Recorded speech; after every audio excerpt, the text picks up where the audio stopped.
আসসালামু আলাইকুম ওয়া রাহমাতুল্লাহি ওয়া বারাকাতুহু। আমি আপনাদের সম্মুখে মহান আল্লাহ তাআলার পবিত্র কালামুল্লাহ শরীফ থেকে একটি কিরাত পরিবেশন করছি। আউযু বিল্লাহি মিনাশ শাইতানির রাজীম।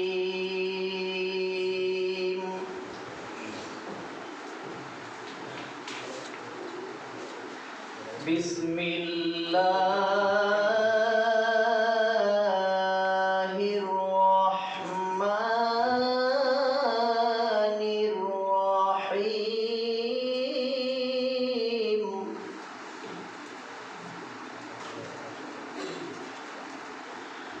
ويدعو الإنسان بالشر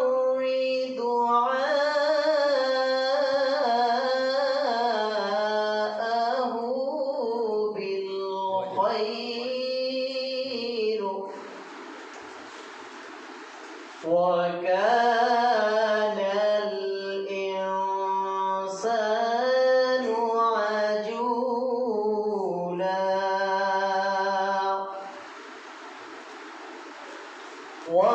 وجعلنا الليل والنهار آيتين فمحونا آية الليل وجعلنا آية النهار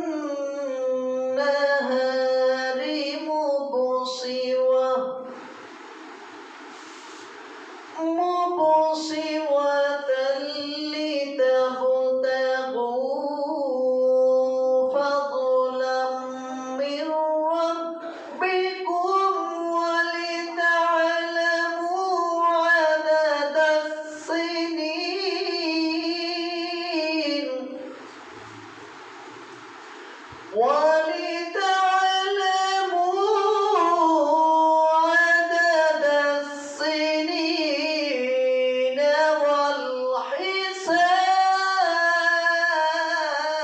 والحساب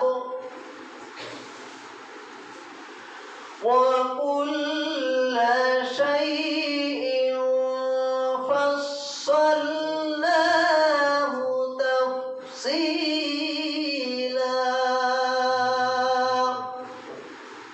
صدق الله